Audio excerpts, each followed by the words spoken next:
அன்பார்ந்த எனதருமை யூடியூப் நேயர்களுக்கு வணக்கம். அதாவது ராகு கேதுகளுடைய பாதிப்புகள் எந்த மாதிரி இருக்கும் அப்படிங்கிற ஒரு சின்ன கண்டென்ஸ். அப்போ ராகு கேதுகள் என்ன சொன்னான்னா 12 கட்டங்களில் இருந்தால் என்னென்ன பிரச்சனைகள் நமக்கு வரும் என்று சொல்லக்கூடிய ஒரு கண்டென்ட் இப்படி இருக்கான்னு பார்த்துடுங்க. லக்கணத்தில் ராகு 7ல் கேது. லக்கணத்தில் ராகு 7ல் கேது இருந்தால் இவர்களுக்கு தாமத திருமணம் நடக்கும். புத்திர தோஷம், சொத்து தகராறு இருக்கும். லக்கணத்தில் ராகு 7ல் கேது இருந்தால் தாமத திருமணம், புத்திரதோஷம், சொத்து தகராறு. அதுக்கடுத்து என்ன சொன்னான்னா 2ல் ராகு 8ல் கேது. 2ல் ராகு 8ல் கேது இருந்தால் குடும்ப வாழ்க்கை சிக்கல், பணம் தேடுவதில் போராட்டம், வழக்கு, இந்த மாதிரி ஒரு சூழ்நிலைகள் இவர்களுடைய வாழ்க்கையில் கண்டிப்பாக இருக்கும். அப்போ என்ன சொன்னான்னா 3ல் ராகு 3ல் கேது 9ல் அப்படின்னா நீண்ட ஆயுள் கண்டிப்பாக இருக்கும். யாரிடமும் என்ன சொல்கிறான்னா உதவிகள் கிடைக்காது. இந்த 3ஆம் இடத்தில் ராகு, 9ஆம் இடத்தில் கேது இருந்தால் நீண்ட ஆயுள் இருக்கும். மற்றவர்களிடமிருந்து நாம் உதவிகளை எதிர்பார்க்க முடியாது. அதற்கடுத்து என்ன சொல்கிறான்னா 4ல் ராகு 10ல் கேது. இவர்களுடைய அமைப்பு என்ன அப்படின்னா வாஸ்து குறைவுள்ள வீடு, தகாத உறவுகள் கண்டிப்பாகும். 4ல் ராகு 10ல் கேது இருப்பவர்கள் வாஸ்து குறைவுள்ள வீடுகள் கண்டிப்பாகத்தான், அவங்க வாஸ்து குறைவுள்ள வீட்டில் தான் வசிப்பாங்க. அவங்களுக்கு பிரச்சனை என்று சொல்லக்கூடிய ஒன்று என்ன சொன்னால் தகாத உறவில் போய் மாட்டிக்கிடுவாங்க. அந்த தகாத உறவில் மாட்டிக்கிட்டு அதிலிருந்து வெளியே வர முடியாத ஒரு சூழ்நிலை, விடவும் முடியாது, வெளியே வரவும் முடியாது, அந்த மாதிரி ஒரு சூழ்நிலையில் இருப்பாங்க. இது உண்மை பரீட்சித்து பாருங்கள். அதற்கடுத்து என்ன சொல்கிறான்னா 5ல் ராகு 11ல் கேது.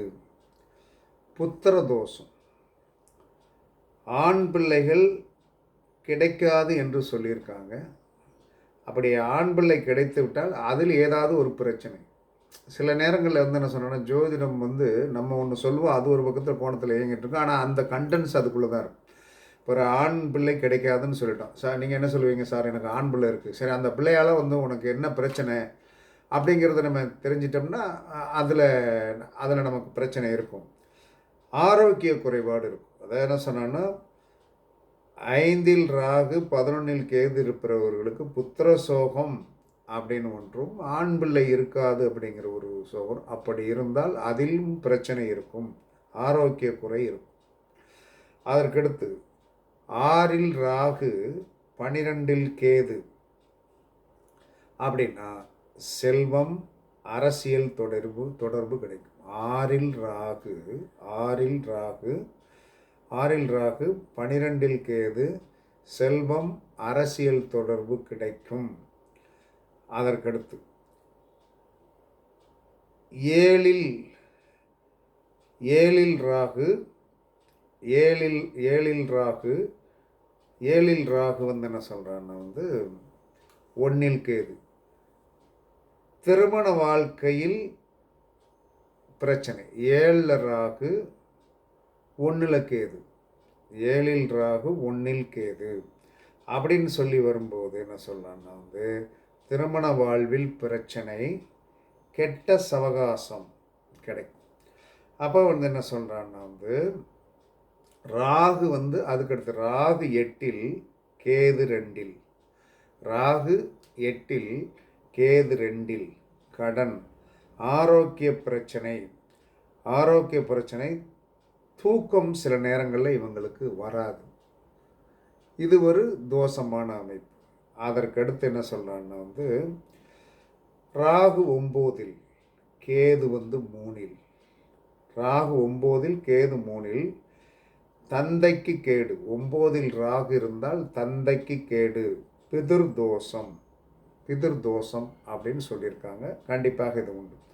அதுக்கடுத்து என்ன சொல்லணும், 10ல் ராகு 4ல் கேடு, குடும்ப சிக்கல்.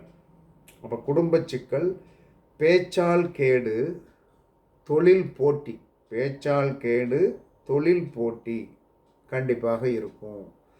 அதற்கடுத்து என்ன சொன்னான்னா ராகு 11ல் கேது 5ல் அப்படின்னு வரும்போது குழந்தைக்கு குறை இருக்கும், குறுக்கு வழியில் பணம் வருவதற்குண்டான வாய்ப்பு உண்டு, ஆனால் அதிலும் பிரச்சனை உண்டு. அதற்கடுத்து என்ன சொன்னான்னா ராகு 12ல் கேது 6ல் அப்படின்னா வீண் செலவு, சொந்த வீடு அமைவதில் பிரச்சனை அப்படின்னு சொல்லியிருக்காங்க. அப்போ இப்போ 12, அதாவது லக்கணத்தில் ராகு 7ல் கேது, அதே சமயத்தில் லக்கணத்தில் கேது 8ல் ராகு, லக்கணத்தில் என்ன சொல்லலான்னா ராகு 7ல் கேது, லக்கணத்தில் கேது 7ல் ராகு. இப்போ இந்த 12 அமைப்புக்கும் நம்ம சொல்லியாச்சு. இதன் மாதிரி தான் நம்மளுடைய வாழ்க்கையில் இந்த ராகு கேதுகள் உட்கார்ந்த நிலைமைகள் கண்டிப்பாக வரும். சரி, இந்த மாதிரியெல்லாம் ஒவ்வொருத்தருக்கும் ஒரு மாதிரியாக உட்கார்ந்துருக்கு. அதற்குண்டான குறைகளை நாம் அனுபவிச்சிட்ருக்கோம் அப்படின்னு சொன்னோம்னா இதற்கு என்ன தீர்வு என்பது நம்மளுடைய ஜோதிட அதில் ஒரு பேசணும்னா அதற்கு ஒரு தீர்வு சொல்லு. எந்த இடத்துல ராகு கேதுகள் இருந்தாலும் சரிதான், எந்த இடத்துல ராகு கேதுகள் இருந்தாலும் நீங்கள் என்ன செய்யணும்னா முதலில் முன்னோர்களுக்கு திதி கொடுப்பது ராகுவுடைய தோஷத்தை போய்க்கிறோம். முன்னோர்களுக்கு முறையாக திதி கொடுப்பது ராகுவுடைய தோஷத்தை போக்கிறோம். இது மெயின் பாயிண்ட். அப்போ இந்த முன்னோர்களுக்கு சில பேர்கள் காலத்தால் சந்தர்ப்பத்தால் திதி கொடுக்க முடியாத ஒரு சூழ்நிலை, அதை ஒரு பெரிதாக எடுத்துக்கொள்ளாத ஒரு தன்மை. சில பேர் சொல்லிடுறாங்க என்ன சொன்னால் ஒரு 3 தடவை கொடுத்ததோடு நிறுத்திடுங்க, அதுக்கடுத்து காலம் பூரா அவங்களுக்கு கொடுக்க முடியாது அப்படின்னு சொல்லிட்டு ஏதோ ஒரு வழியை தப்பாக சொல்லிடுறாங்க. அப்போ தப்பாக சொல்லும்போது என்ன சொல்கிறான்னா நம்ம அந்த தப்பை ஏற்றுக்கிட்டு என்ன சொல்கிறான்னா நம்ம அப்படியே இருந்துடணும். அது அப்படி அல்ல. நீங்கள் வாழுகின்ற வரை உங்களுடைய முன்னோர்களுக்கு திதி கொடுத்து தான், அப்படின்னா தான் உங்கள் வர்க்கம் நல்லாயிருக்கும், நீங்கள் நல்லா இருப்பீங்க. சரி, கேதுவோடைய தோஷத்தை போக்குவது எப்படி? கேதுவோடைய தோஷத்தை போக்குவதற்கு ஏதாவது ஒரு கோவிலுக்கு நாம் என்ன சொல்லணும்னா உணவு சார்ந்த விஷயம், அந்த கோவிலில் என்ன சொன்னால் நாம் எப்பயுமே நம்மளுடைய பங்களிப்பு இருக்கணும். இது என்ன பண்ணணும், இதுக்கு எந்த கோவிலுக்கும் நீங்கள் போக வேண்டியதில்லை. உங்களுடைய குலதெய்வம் கோவிலுக்கு நீங்கள் ஏதாவது ஒரு சின்ன நிதி உதவி மாதம் அந்த கோவிலுடைய ஃபங்க்ஷன் நடப்பதற்கு உண்டான ஒரு நிதி உதவியில் ஒரு சின்ன அரிசி பை எடுத்து போடுவது, நிவேதானத்திற்கு உண்டான பொருள்கள் வாங்கி கொடுப்பது, அந்த கோவிலுக்கு தீபம் போடுவதற்குண்டான எண்ணெய் வாங்கி கொடுப்பது, அந்த திரி பாக்கெட்டு வாங்கி கொடுப்பது. திரி பாக்கெட்டெல்லாம் என்ன சொன்னால் உங்களுக்கு தெரியாது. திரிப்பாக்கெட்டு ஒரு தானமாங்க, திரிப்பாக்கெட்டு தாங்க. திரிப்பாக்கெட்டும் தீப்பெட்டி பண்டல் வாங்கி போடணும். என்ன காரணம்னா ஒரு மனிதனுக்கு அவசர தேவை என்ன சார், தீப்பெட்டி எங்கம்மா, அந்த தீப்பெட்டி ஒரு பண்டல் அந்த பூசாரிகிட்ட போய் வாங்கி வச்சுக்கிடுங்க. திரிப்பாக்கெட் ஒரு 10 வாங்கிட்டு வந்தேன், வச்சுக்கிடுங்க. இந்தாங்க நீங்கள் ஒரு 100 ரூபா செலவுக்கு வச்சு. இது கேதுவோடைய தோஷத்தை, உங்கள் ஜாதகத்தில் இருக்கிற கேதுவோடைய தோஷத்தை போக்கிடும். இது எங்கே செய்யணும்னா குலதெய்வத்து கோயிலில் தான் செய்யணும். ராகுவை சரி கட்டுவதற்கு நீங்கள் என்ன செய்யணும்னா முன்னோர்களுக்கு முறையாக திதி கொடுக்கணும். இதை சரியாக செஞ்சீங்கன்னா ராகு கேதுகள் எந்த பக்கத்திலும் எந்த கட்டத்திலும் எங்கன இருந்தாலும் உங்களுக்கு 90% வந்து என்ன சொல்லலாம்னா அவர்கள் அவர்கள் உங்களுக்கு வந்து என்ன சொல்லலாம்னா வந்து சோதனை கொடுத்தாலும் அதிலிருந்து ரிலீவ் ஆவதற்குண்டான வழி ரொம்ப ஸ்மூத்னஸ்ஸாக இருக்கும். அப்போ இந்த ஸ்மூத்னஸ் ராகு கேதுகள் வந்து நமக்கு எந்த கட்டத்தில் இருந்தாலும் அந்த கட்டத்தில் இருக்கிற பாதிப்புகள் நமக்கு குறைய வேண்டும் என்று சொன்னால் முன்னோர்களுக்கு முறையாக திதி கொடுத்தல், குலதெய்வம் கோயிலுக்கு செய்ய வேண்டிய சின்ன சின்ன உதவிகள், நம்மளால் முடிஞ்ச உதவிகளை குலதெய்வம் கோயிலுக்கு நீங்கள் செய்து வர வர வர வர வர என்ன சொன்னான்னா இந்த 2 கிரகங்களுடைய ஆதிபத்தியத்துடைய தன்மைகளை நாம் ஆஃப் பண்ணிவிடலாம். இதை நீங்கள் நடைமுறைப்படுத்தி பாருங்கள். நடைமுறைப்படுத்தி பார்த்தீர்கள் என்று சொன்னால் கண்டிப்பாக வந்து உங்களுடைய பிரச்சனைகள் சால்வ் ஆகும். ராகுவுக்கு திதி கொடுப்பது, கேதுவுக்கு குலதெய்வம் கோயிலுக்கு உதவி செய்வது, இவ்வளோ தான். ரொம்ப ஷார்ட்டான பரிகாரம். எங்கேயும் போய் எண்ணமும் பண்ண வேண்டியதில்லை. பிரச்சனைகள் வராது, தன்மைகள் வராது, நல்லாக இருப்பீங்க. எந்த வித பிரச்சனைகளும் தன்மைகள் வராது.